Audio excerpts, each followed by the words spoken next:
If you've ever looked seriously enough into building a 4A-GE motor, you've probably heard of a 5A-GE. But have you ever heard of the 7A-GE and the 9A-GE as well?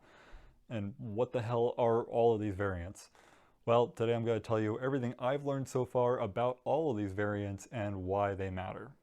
Now to start things off, the 4A-GE, you probably already know a lot about it. It is a 1.6 liter inline 4, 81 millimeter bore, and a 77 millimeter stroke. Remember that number.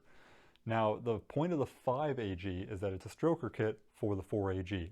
What does that mean? It means that it changes out the crankshaft and gives you some corresponding pistons and rods to go with it, and it intends to increase the displacement using the same block. So you change the stroke on the crankshaft to be a little bit longer. That means that your piston moves further up and down. You gain some displacement. You typically go from 1.6 liters to 1.8 liters. Most of the 5A-GE kits I've seen in the market, like from Brian Crowler or MRP in New Zealand, usually go from 1.6 to 1.8 liters by changing the stroke from that stock 77 millimeters up to 83 millimeters. Although this comes with the benefit of having more displacement and the potential for more power if you do the right stuff at the top end, it isn't always as perfect as it sounds. If you're trying to build a high revving 4A-GE of any kind, this is already going to be your first mistake. Although these kits offer the ability to go usually to above 10,000 RPM or even just above 9,000 RPM, they do have a downside in terms of long-term reliability, and this comes in the form of the rod ratio. Now, the rod ratio is your ratio of your connecting rod length to your stroke. And although it doesn't have any direct influence over your vehicle power output, it does affect long-term reliability and engine durability.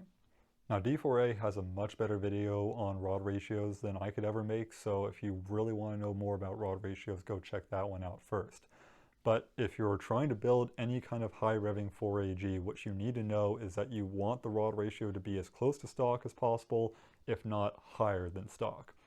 The rod ratio is what's going to determine how angular the connecting rod gets between bottom dead center and top dead center. So as you move around through the full range of the crankshaft, at 90 degrees from top dead center, you're going to have the connecting rod at its maximum angle usually.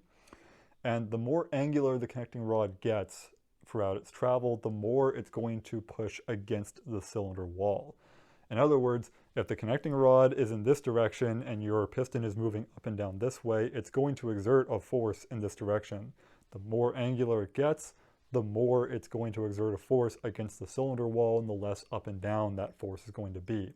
The less angular that connecting rod gets, the less sideways force it is going to be able to exert on the cylinder walls. That means that you're going to have less wear on the piston rings, less wear on your piston skirts, and overall be more capable of revving at high RPM without any oiling or contact issues between the pistons and the cylinders. So generally, the cost of a 5A-GE stroker kit is that it's going to come with a worse rod ratio. They're stroking out the kit, which means that the piston is going to travel higher and lower within the cylinder as it goes up and down. And in order to make the piston fit, they usually have to make the rod a little shorter. In often cases, they can actually make the rod slightly longer or at least the same as the OEM length rod, but they do so at the cost of pushing that wrist pin further up into the piston. Remember that your rod length doesn't affect the stroke in any way. It just affects where that piston is going to sit throughout the stroke and where the top height and bottom height of that piston is. So by having a same length rod and a longer stroke, you get more angularity of the rod at the extremes, and you're going to get higher skirt wear, higher ring wear, more ringland failure, everything. So the common solution to this is to go up to the 7A block. This is where we get into the 7A-GE. Now there was no 7A-GE from Toyota, but there was a 7A-FE. The block of the 7A is the exact same as the 4A in every way except for it has a 15.4 millimeter higher deck height. That is the height of the top of the cylinder bores. Now I said that's the only difference about the blocks, but the difference between the 7A-FE and the 4A-GE as well is the stroke. The 5A-GEs typically have a 83 millimeter stroke if you look at MRP and Brian Crowler, but The 4A-GE from the factory had an 85.5 millimeter stroke. The 4A-FE already had a 1.8 liter displacement in general, and it obtained that partially from a larger stroke, but also having that higher deck height.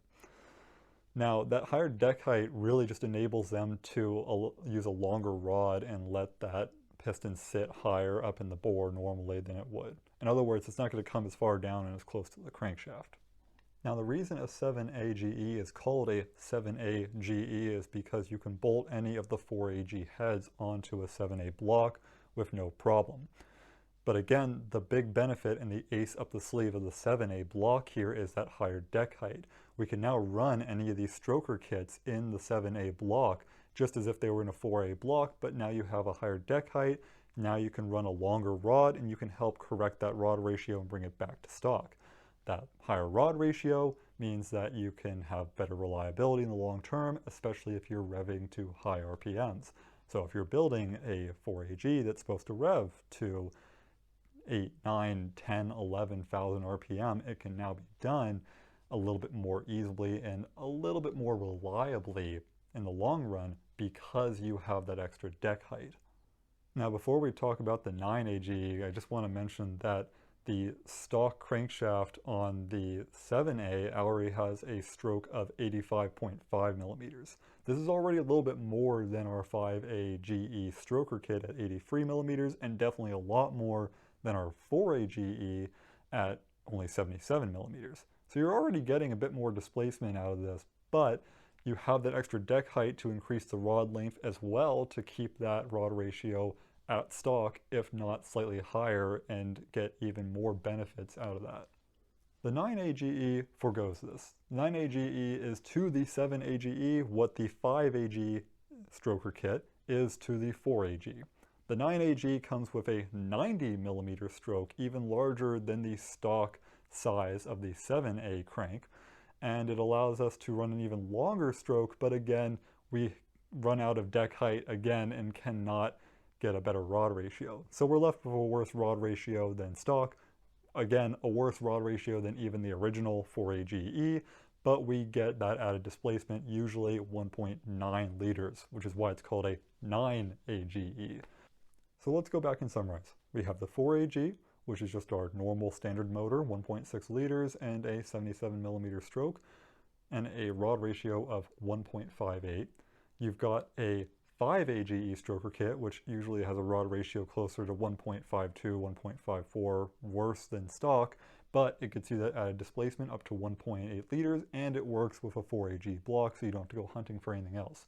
If you do go hunting for that 7A-G block, which should be pretty prevalent at junkyards that have old Corollas in them, then you can still get that extra 1.8 liters of displacement, but you can use either a 5A-G stroker kit or a 7A-G crank as it is to get that extra displacement and still get a good rod ratio. You can usually get about 1.61 to 1.63 depending on the length of rod you're running and the type of piston.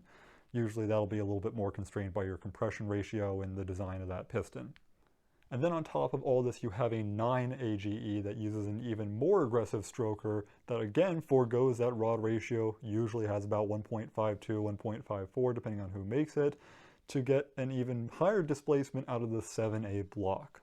So there you have it. I hope that helps clear up all the differences between the different stroker kits and block variants of the 4A-GE, and helps give you a little bit more insight into how to build a 4A-G that can rev pretty high.